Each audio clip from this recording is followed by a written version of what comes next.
교제하겠습니다. 사랑합니다. 축복합니다. 사랑합니다. 축복합니다. 네, 사랑합니다. 축복합니다. 이 시간 선포되는 말씀을 통하여 우리를 향한 하나님의 마음을 알게 되는 시간이 되기를 소원합니다. 오늘부터 나누게 되는 시리즈의 이름 세계관이라는 말은 말 그대로 풀이하면 세계를 보는 관점이라는 말입니다. 어렸을 적 과학 시간에 태양을 관찰하겠다고 친구들과 함께 셀로판지를 하늘로 올려서 태양을 봤던 기억이 있습니다. 빨간색 셀로판지를 들어서 하늘을 보니 태양도 빨갛게 보이고 모든 세상이 빨갛게 보였습니다. 다른 친구와 이번에는 셀로판지를 바꿔서 이번엔 파란색 셀로판지로 세상을 보니 모든 세상이 파란색으로 보였습니다.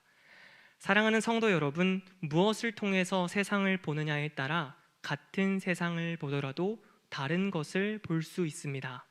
빨간색 셀로판지로 세상을 보는 사람들은 세상이 빨갛다고 이야기할 것이고, 파란색 셀로판지로 세상을 보는 사람들은 당연히 세상이 파랗다고 이야기할 것입니다.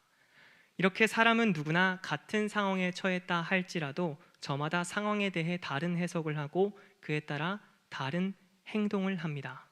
왜 그럴까요? 세계를 보는 관점, 즉 세계관이 다르기 때문입니다. 세상에는 이처럼 우리가 인지하지는 못하지만 존재하는 세계관들이 많이 있습니다. 대표적인 한 예로 물질 만능주의 세계관이 있습니다. 요즘은 초등학생들 사이에서 엘사라는 별명이 있다고 합니다.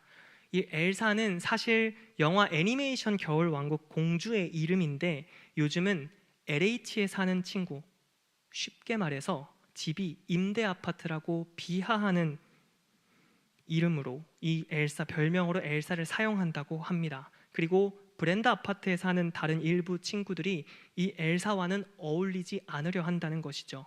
물론 이 이야기가 지금까지는 일부 아이들에게만 해당하는 극단적인 예일지 모르나 우리의 아이들마저도 물질이 때로는 친구를 선택하여 그 친구와 어울리는 하나의 기준이 될 정도로 돈은 이 시대에 엄청난 영향을 미치고 있습니다. 자신의 삶에서 어떤 것을 선택하고 행동하는 가장 중요한 기준에 돈을 둔 것이죠. 즉 돈이 많은 것이 또 돈을 많이 벌 수 있도록 선택하는 것이 진리인 것이라고 생각하는 세계관이 물질 만능주의 세계관입니다. 초등부 아이들만 해도 꿈이 뭐냐고 물어보면 종종 돈을 많이 버는 것이요 라고 대답하는 돈이 꿈이 되어버린 친구들도 만나게 됩니다.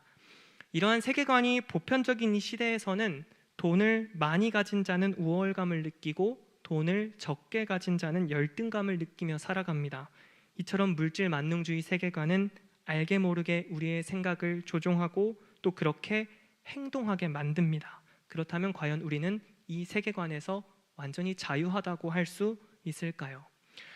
이외에도 과학, 이성을 중심으로 세상을 보는 과학주의, 이성주의 세계관, 내가 보고 경험할 수 없다면 믿을 수 없다는 세계관입니다.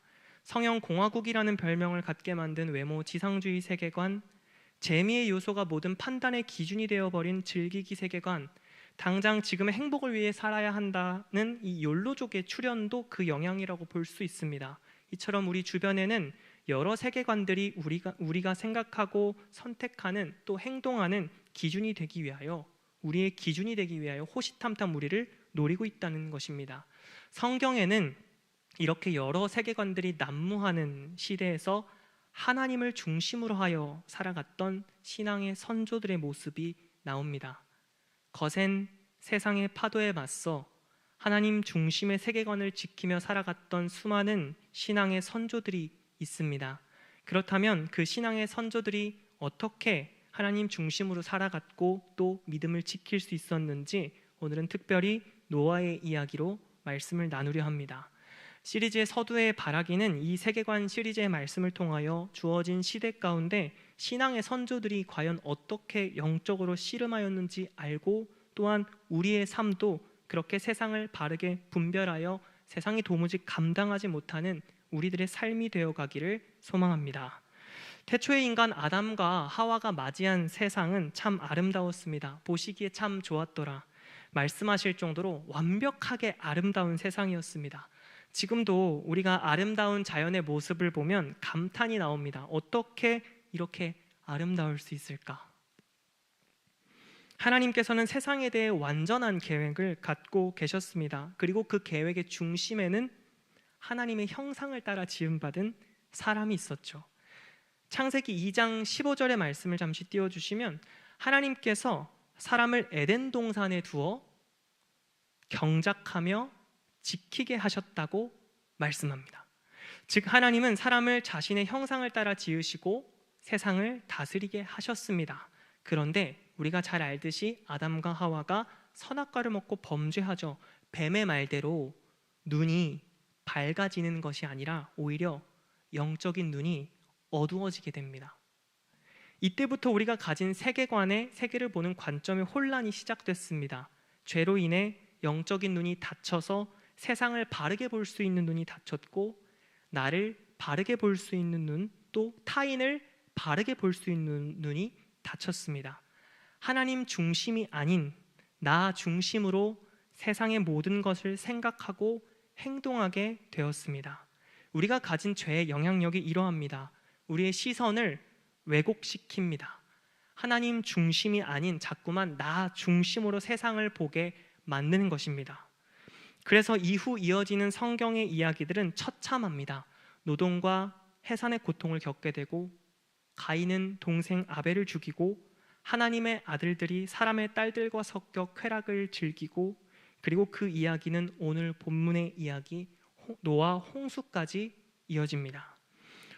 홍수는 진짜 처참한 심판의 현장이었습니다. 40일 동안 멈추지 않고 비가 쏟아졌고, 노아와 그 가족들 그리고 일부 동물들을 제외하고는 모두 멸절당한 심판이었습니다. 홍수 이후 아라랏산 꼭대기에 방주가 멈췄습니다. 방주 문을 열고 나와 세상을 본 노아의 심정을 생각해 보셨습니까? 산 꼭대기에서 한 눈에 보이는 세상은 우리가 평소 산의 정상에서 볼 수 있는 아름다운 모습은 아니었을 것입니다. 홍수 이전에 노아가 보아왔던 아름다운 세상이 아니라 모든 것이 무너지고 죽음으로 돌아간 폐허의 모습이었죠. 노아는 오랜 시간 하나님의 말씀에 순종해서 커다란 방주를 만들었고, 또한 오랜 시간 엄청난 폭우 가운데 이 방주 안에서의 답답한 시간들을 이겨냈습니다. 그리고 방주에서 나와 맞이한 세상은 아름다운 세상이 아니라 폐허가 된 세상인 것입니다. 하나님의 은혜로 방주 안에서 목숨을 부지하여 살긴 했지만, 방주에서 나와 참담한 세상을 보며 이제 무엇부터 해야 할지 막막한 상황이었을 것입니다. 그때 노아는 하나님 앞으로 나아가 번제, 예배를 드리죠. 이때 예배를 드리는 노아의 마음을 상상해 본다면 아마 이런 마음이지 않았을까요? 하나님, 폐허가 된 이곳에서 제가 무엇을 해야 하겠습니까? 하나님, 제가 여기서 뭘 할 수 있을까요? 그때 하나님께서 노아에게 말씀하십니다. 창세기 8장 21절에서 22절입니다. 함께 읽어보겠습니다. 여호와께서 그 향기를 받으시고 그 중심에 이르시되, 내가 다시는 사람으로 말미암아 땅을 저주하지 아니하리니 이는 사람의 마음이 계획하는 바가 어려서부터 악함이라. 내가 전에 행한 것 같이 모든 생물을 다시 멸하지 아니하리니 땅이 있을 동안에는 심음과 거둠과 추위와 더위와 여름과 겨울과 낮과 밤이 쉬지 아니하리라. 아멘. 하나님은 약속을 통하여 노아에게 다시 시작할 수 있는 힘을 주십니다. 내가 다시는 모든 것을 멸하는 일은 없을 거야. 땅이 있는 동안 추위와 더위와 심음과 거둠과 낮과 밤이 계속 있을 것이다. 미래에 대해 불안하고 막막했던 노아에게 지금 약속하시는 겁니다. 노아야, 이제 다시 시작하면 된다. 사랑하는 성도 여러분, 과연 우리는 언제 절망감을 느끼며 언제 무기력함을 느낄까요? 어떤 방향이든 돌파구가 있다고 한다면 절망하지 않습니다. 그런데 주어진 상황에서 차선에 차선책도 안 되고 더 이상 이 상황에서 내가 할 수 있는 것이 없어 보일 때 우리는 무기력함을 느끼고 절망감을 느낍니다. 노아의 모습이 그러했습니다. 그런 노아에게 하나님께서 내가 너의 미래를 책임져 주겠다고 말씀하시는 것입니다. 사랑하는 성도 여러분, 하나님은 우리의 삶을 책임져 주시는 하나님이신 줄로 믿습니다. 하나님은 우리를 회복시키시는 하나님이신 줄로 믿습니다. 홍수라는 큰 심판 이후에 어쩌면 아무런 소망이 없어 보이는 세상 속에서 노아를 위로하시고 노아를 다시 일으켜 주신 그 하나님이 바로 우리가 믿는 하나님, 나의 하나님이신 줄로 믿습니다. 혹시나 우리의 삶의 현장에도 이처럼 우리를 불안하게 하고 막막하게 하고 우리를 무기력하게 하는 여러 모양의 홍수들이 있지는 않습니까?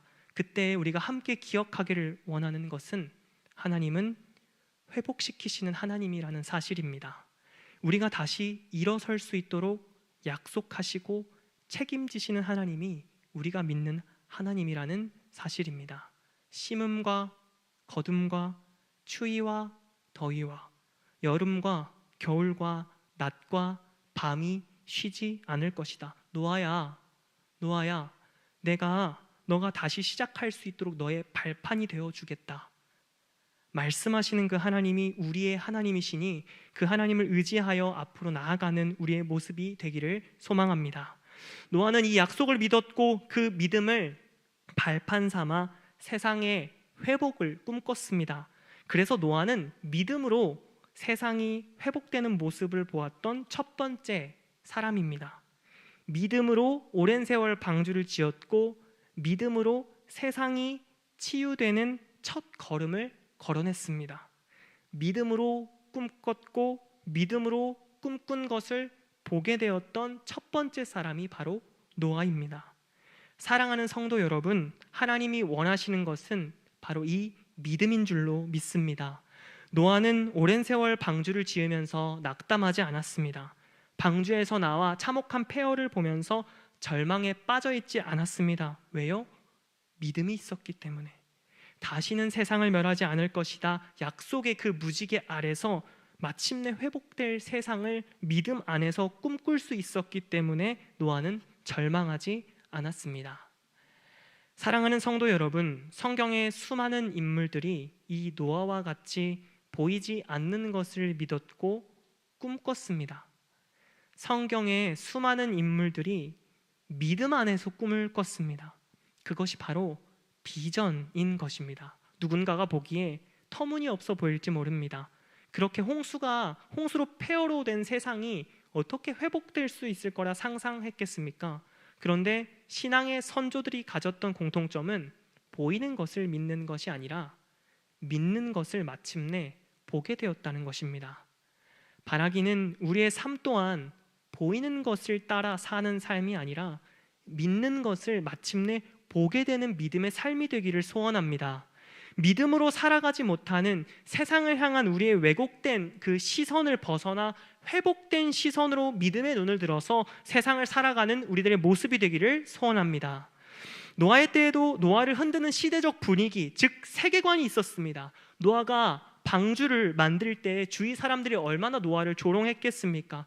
홍수가 터지기 직전까지만 해도 웬 정신 나간 사람이 그의 가족들이 쓸데없는 일에 힘을 빼고 있다고 생각을 했겠죠.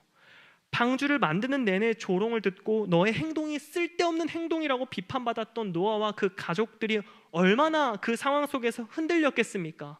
때로는 정말 비가 오긴 오는 걸까? 하나님의 약속이 정말 이루어질까? 의심했을지도 모릅니다. 노아도 사람이니까요. 그런데 노아는 끝까지 그 믿음을 지킵니다. 하나님의 말씀이 그대로 이루어질 거라고 믿었습니다. 세상은 이처럼 우리가 가진 믿음이 쓸데없는 것이라고 생각하게 만듭니다.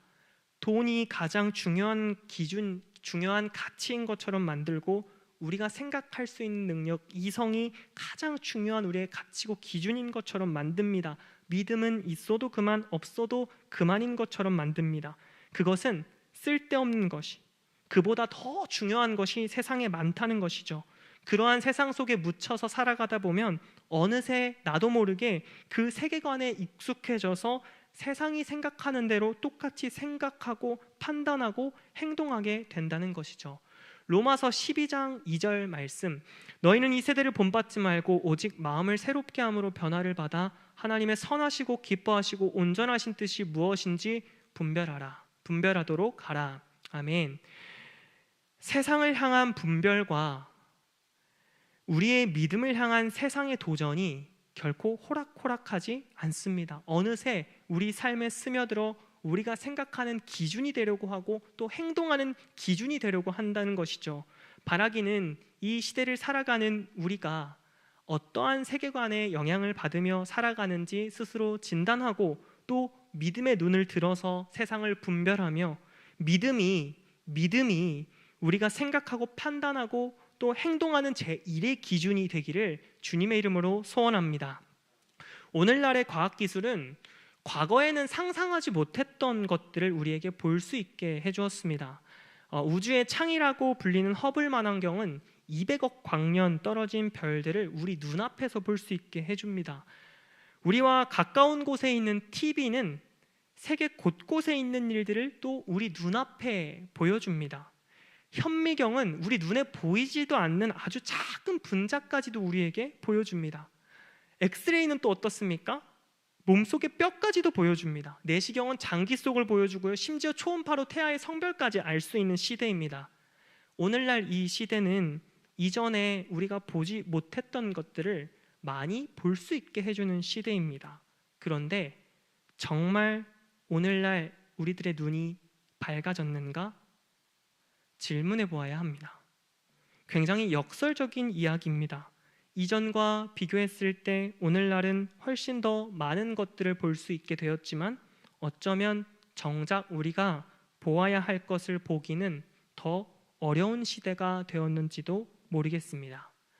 나 같은 죄인 살리신 찬송가 305장을 쓴 존 뉴턴이란 사람은 노예를 사고 파는 피도 눈물도 없는 노예 상인이었습니다. 하지만 그가 하나님을 만나고는 노예를 해방시키는 데 앞장서는 목회자로 거듭납니다.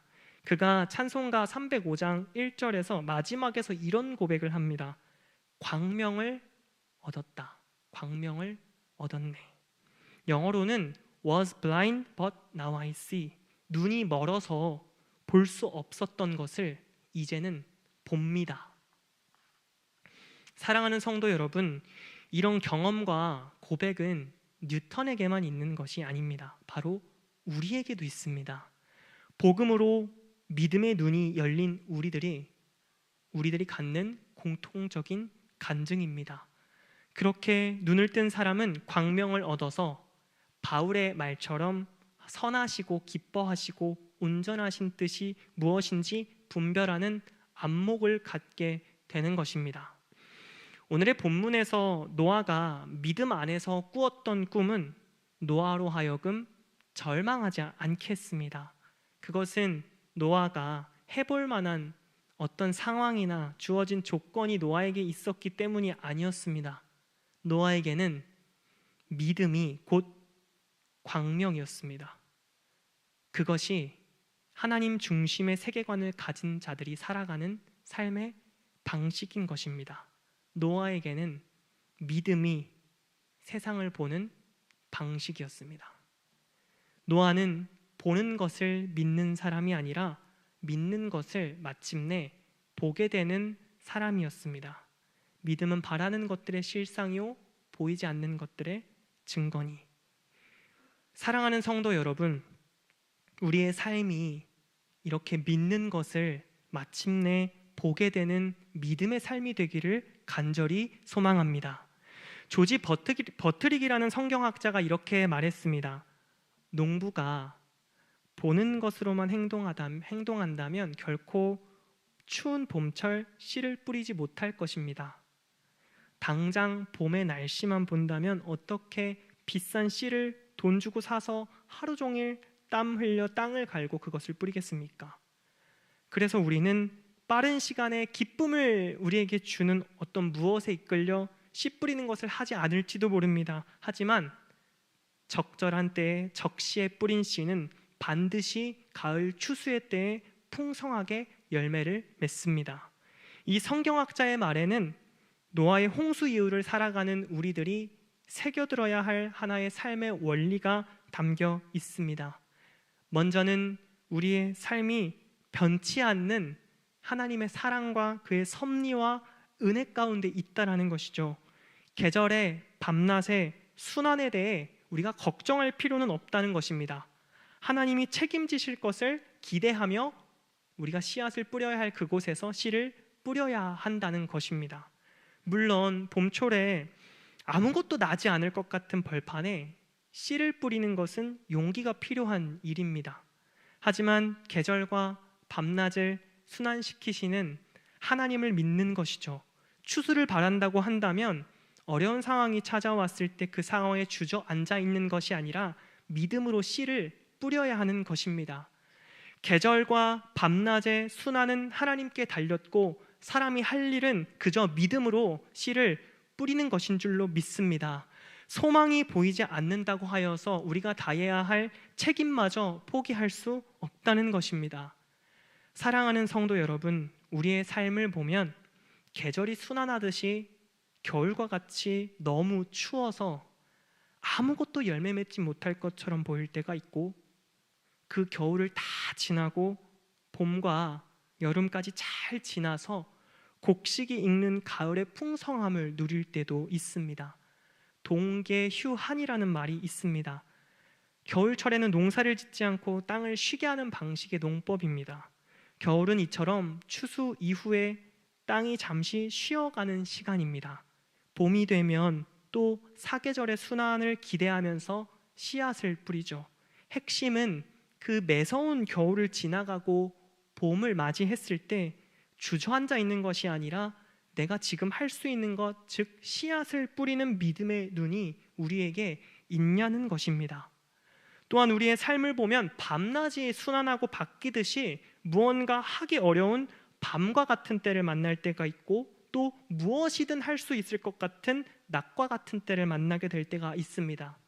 생각해보면 무언가 하기 어려운 밤이 아니라 무엇이든 할 수 있는 낮을 준비하기 위한 시간입니다. 이 밤을 잘 지나지 않으면 낮을 결코 잘 보낼 수 없습니다. 겨울철 땅이 쉬어가듯이 낮을 위하여 밤을 잘 보내는 것입니다. 사랑하는 성도 여러분, 하나님은 역사를 주관하시고 계절을 순환시키시고 밤낮을 순환시키십니다. 그리고 그것은 노아를 향한 하나님의 약속이었습니다. 그것은 노아가 다시 일어설 수 있도록 하는 약속이었고, 노아가 힘있게 나아갈 수 있도록 하는 노아의 발판이었습니다. 즉 노아는 내 인생을 하나님이 책임지신다는 그 약속에 대한 믿음이 노아의 시작이었습니다. 더 나아가 그것이 노아가 세상을 보는 방식, 생각하는 방식, 살아가는 방식이었습니다. 사랑하는 성도 여러분, 우리의 인생을 하나님께서 책임지십니다. 광명을 얻었으니 노아처럼 믿음의 눈을 들어서 세상을 보고 하나님 중심의 세계관을 가지고 세상을 살아가는 저와 성도님들의 삶이 되시기를 주님의 이름으로 간절히 소망합니다. 우리